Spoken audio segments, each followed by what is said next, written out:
मावत, आपको एग्ज़ाम की बहुत बहुत शुभकामनाएं। टाइम बहुत कम है, कम समय में हमें बहुत ही अधिक मैटर को पढ़ना है। इसके लिए मैं एक बुक्स से ही मैंने अंडरलाइन करके उनको समझाने की कोशिश की है, जो सभी बच्चों के लिए बहुत ही लाभकारी सिद्ध होगी। तो अपन शुरू करते हैं रिवीजन। पहले पार्ट से जो जो सबसे ज़्यादा इम्पोर्टेंट है वो रिवीजन, क्योंकि 40% कोर्स तुम्हारे वस्तुनिष्ठ आने वाला है। इसलिए अपन को उन प्रश्नों पे, वस्तुनिष्ठ प्रश्नों पे सबसे ज़्यादा जोर देना है। सबसे पहले लेते हैं अंक गणित की आधारभूत प्रमेय। अंक गणित की आधारभूत प्रमेय, तो वास्तव में अंक गणित की आधारभूत प्रमेय है क्या है? तो ये क्या है? प्राकृतिक संख्या को उसके अभाज्य गुणनखंड के रूप में, गुणनखंड के रूप में लिखा जा सकता है। यानी कोई भी प्राकृतिक संख्या है उसको अपन अभाज्य संख्या के गुणनखंडों के रूप में लिख सकते हैं। ये क्या कहलाती है? ये एक आधारभूत प्रमेय कहलाती है। जैसे मैंने कोई लिख लिया, जैसे कोई ये संख्या दे रखी है 5313, तो अब इसको अपन ने क्या लिख लिया? 3 × 7 × 11 × 23। तो इसके रूप में लिखना, ये क्या कहलाएगा? तुम्हारे अंक गणित की ये आधारभूत प्रमेय है। इससे संबंधित अन्य प्रश्न ये भी आ सकता है, जैसे 32,760 को अभाज्य गुणनखंडों के रूप में लिखना है, तो इसको अपन लिख सकते हैं 2 की घात 3 × 3 की घात 2 × 5 × 7 × 13। ये सारी अभाज्य संख्या इसके रूप में अपन लिख सकते हैं। और वास्तव में विस्तार से समझें तो अंक गणित की आधारभूत प्रमेय क्या है? यानी प्रत्येक भाज्य संख्या को अभाज्य संख्याओं के एक गुणनखंड के रूप में लिखा जा सकता है या गुणनखंडित किया जा सकता है। यह गुणनखंड क्या है? अभाज्य गुणनखंडों के आने वाले के क्रम के बिना अद्वितीय होता है। इस प्रकार ये प्रश्न पूछे जा सकते हैं। और इसी के ऊपर आधारित अगला क्वेश्चन ये भी पूछा जा सकता है कि जैसे संख्याएं 4 की घात n पर विचार कीजिए, जहां n एक प्राकृतिक संख्या है और इसको जांच करना है कि क्या n का कोई ऐसा मान हो सकता है जो 4 की घात n शून्य पर समाप्त हो जाए। तो 4 की घात n शून्य पर समाप्त हो जाए, तो कोई भी संख्या शून्य पर कब समाप्त होती है?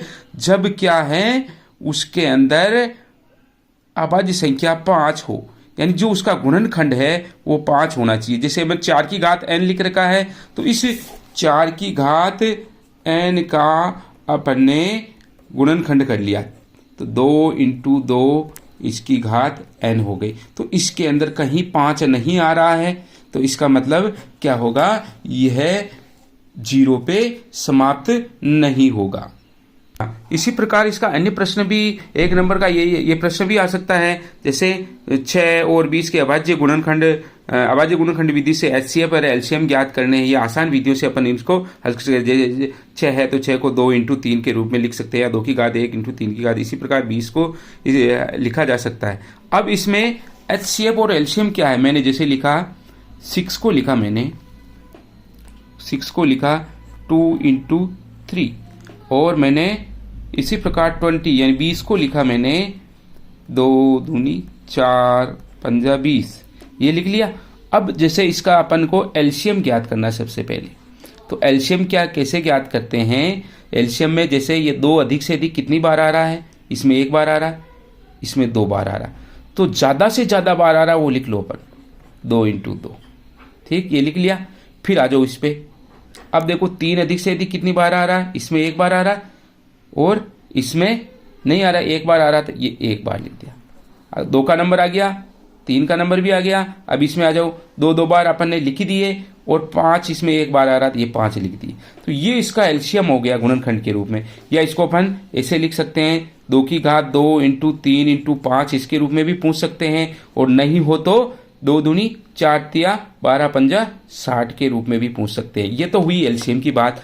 अगर इसी प्रकार और HCF पूछे 6 और 20 का HCF, तो HCF के लिए क्या करेंगे? अपन ने गुणनखंड तो वो को ही करेंगे जैसे अपन ने किए अभाज्य गुणनखंड। अब HCF का मतलब ही होता है, HCF का मतलब होता है हाईएस्ट कॉमन फैक्टर, यानी जो दोनों में कॉमन आ रहा है, यानी जो दोनों में है वही क्या होता है? HCF होता है। जैसे दोनों में क्या आ रहा है अपने पास? 2 दोनों में आ रहा है, तो ये हो गया तुम्हारे HCF क्या आ गया? 2 आ गया। ठीक है, और इसको अपन ये भी लिख सकते हैं LCM इंटू HCF बराबर क्या होता है, दोनों संख्याओं का गुणनफल, दोनों संख्याओं का गुणनफल। इसके आधार पर भी अपन को प्रश्न पूछ सकते हैं, या किसी संख्या किसी का एलसीएम दे दिया है तो HCF ज्ञात करना है, या दोनों संख्या दे रखी है तो HCF LCM अपन ज्ञात कर सकते हैं। हाँ, अब अपन एक एक पॉइंट की बात करेंगे, एक भी पॉइंट नहीं छोड़ेंगे। तुम्हारा एक भी नंबर मिस, 100 में से 100 नंबर की तैयारी होगी, एक भी नंबर मिस नहीं होगा। अब जैसे अगला ले रहे हैं अपन अपरिमेय संख्याओं का पुनर्भ्रमण। अपरिमेय संख्याएं, सबसे पहले अपरिमेय संख्याएं क्या है, तो देखो अपन इसको बहुत अच्छी तरह समझ सकते हैं। से संख्याएं कितनी प्रकार की होती है, संख्याएं 2 प्रकार की होती है। जैसे एक तो ले लिया मैंने वास्तविक संख्या, और एक ले लिया मैंने अवास्तविक संख्या। अवास्तविक संख्या, ध्यान रखना इसमें भी एक नंबर के प्रश्न छिपे हुए हैं। जैसे अब वास्तविक संख्या है, वास्तविक संख्या 2 संख्याओं से मिलकर बनती है, या अपन वास्तविक संख्या को ऐसे भी कह सकते हैं कि परिमेय व अपरिमेय संख्याएं मिलकर वास्तविक संख्याओं का निर्माण करती है, यानी परिमेय संख्या, ठीक, और ये अपरिमेय संख्या। इस पे 2 नंबर के क्वेश्चन आने वाले हैं और इसके ऊपर पूरा कॉन्सेंट्रेट रखना। और ये अवास्तविक संख्याएं क्या होती है, जो अंडर रूट में माइनस वाली संख्याएं आती है, जिसको आइटो कहते हैं, वो अवास्तविक संख्याएं होती है। अब परिमेय संख्याएं, परिमेय संख्या है क्या है, ऐसी संख्या जिसे P/Q के रूप में लिखा जा सके। तो किस किस को लिख सकते हैं, बहुत सी सारी संख्याओं को लिख सकते हैं। जैसे 5 को लिख सकते हैं, क्या 5 को क्या लिख सकते हैं, 5/1 लिख सकते हैं। 0 को लिख सकते हैं, 0 क्या लिख सकते हैं, 0/1 लिख सकते हैं। जैसे 2.5 को लिख सकते हैं, 2.5 को क्या लिख सकते हैं, दशमलव हटा दिया, 25/10 लिख सकते हैं, 22/7 लिख सकते हैं।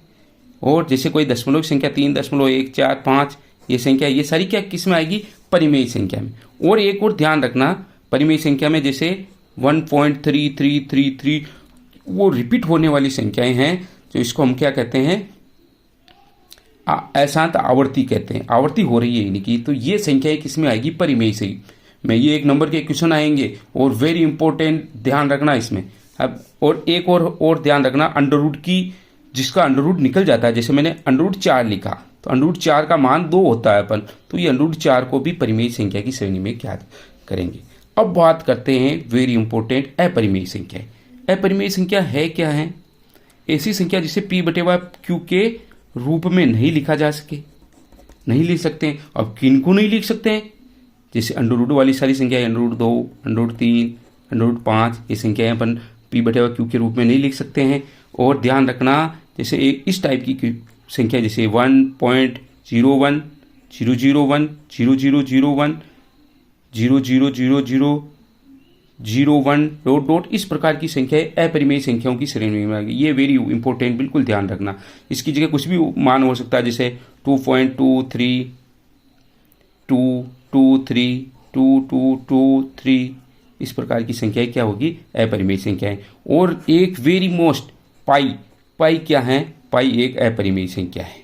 पाई को भी ध्यान रखना, पाई और ई, इसको अपरिमेय संख्याओं की श्रेणी में रखा गया है, अपरिमेय संख्या है। क्योंकि पाई का मान, पाई होता क्या है, परिधि और व्यास का अनुपात होता है, जो कभी एक निश्चित मान नहीं आता, इसलिए अपरिमेय संख्या की श्रेणी में रखा गया है।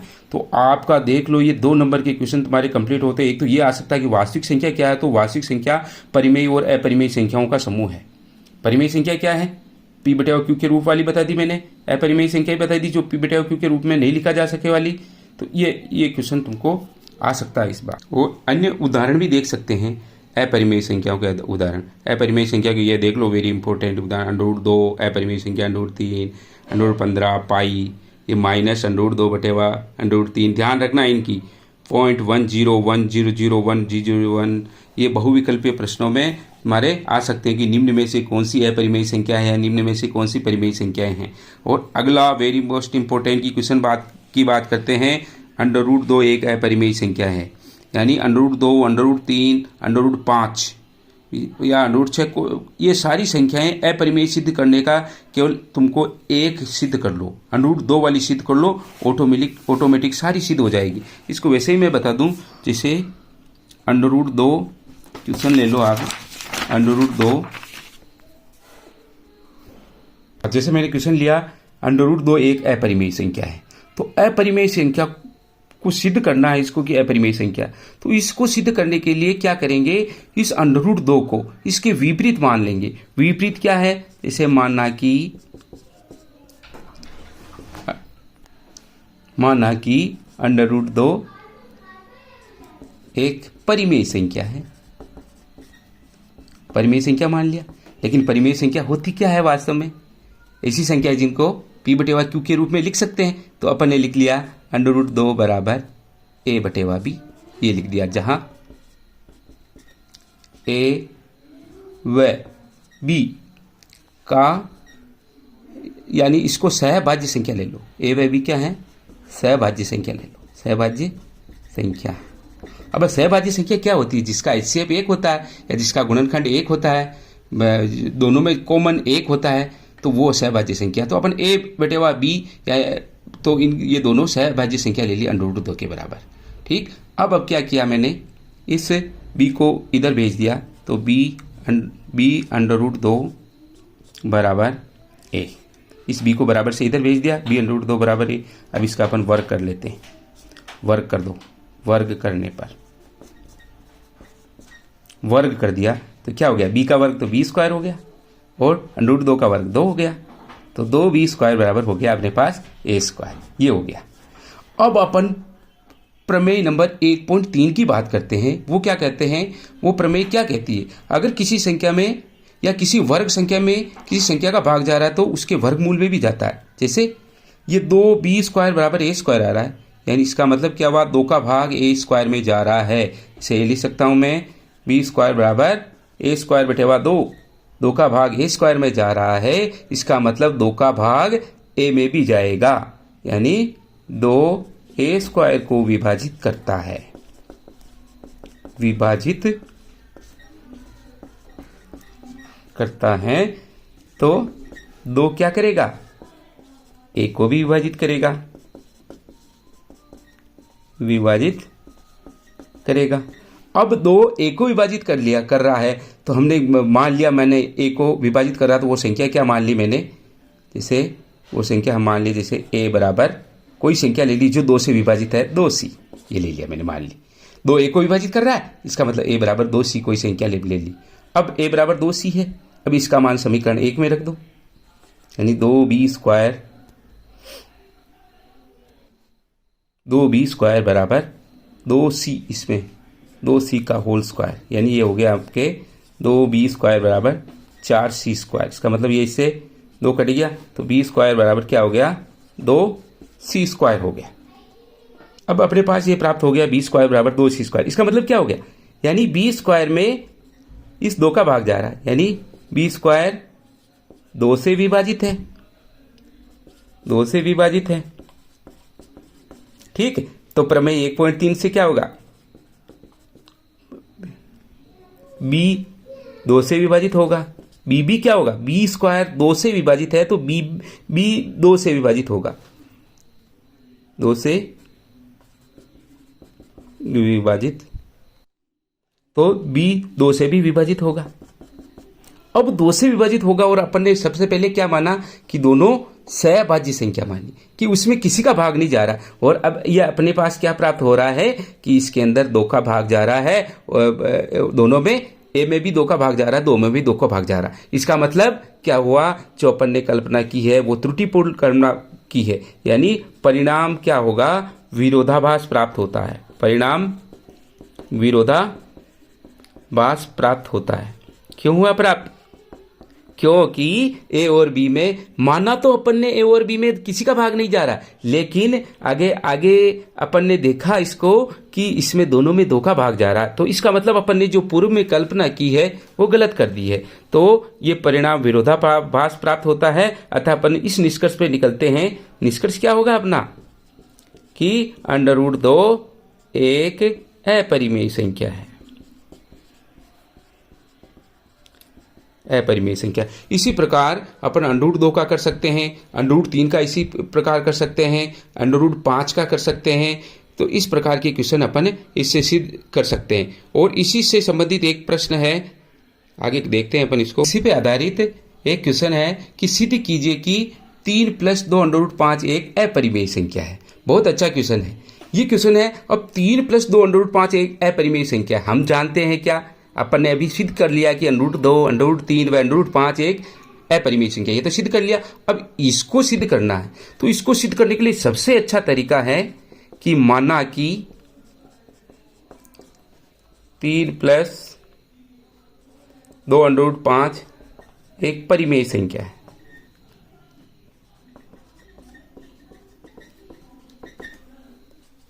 इसको अपन एक परिमेय संख्या ले ली। अब परिमेय संख्या होती क्या है, 3 + 2 अंडर रूट 5 को a/b वाली संख्या a/b के रूप में लिख सकते हैं, जहां क्या है a व b पूर्णांक है। पूर्णांक संख्या ले लो, कोई भी पूर्णांक है। ठीक, अब क्या करेंगे, अब इसमें अपन को ध्यान में रखना, अपन ने पहले सिद्ध कर चुके हैं कि अंडर रूट 5 एक अपरिमेय संख्या है। तो अंडर रूट 5 को बराबर से इधर रख दो और बाकी सारी संख्याओं को बराबर से उधर भेज दो। जैसे सबसे पहले मैं 3 का नंबर ले रहा हूँ, 3 को उधर भेज रहा हूँ, तो 2 अंडर रूट 5 बराबर a/b - 3 भेज दिया। अब किसका नंबर ले मैं, 2 का, तो अंडर रूट 5 बराबर a/b - 3।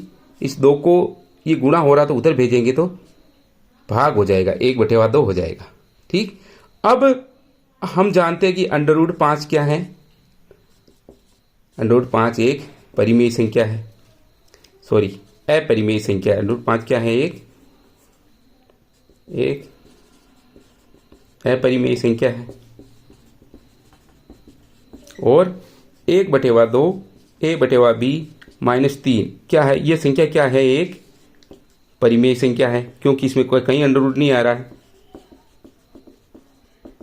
तो कभी भी परिमेय संख्या अपरिमेय संख्या कभी परिमेय संख्या के बराबर नहीं हो सकती। इसका मतलब जो अपन ने कल्पना की है वो गलत कल्पना की है, यानी परिणाम विरोधाभास प्राप्त होता है। परिणाम क्या होता है, विरोधाभास प्राप्त होता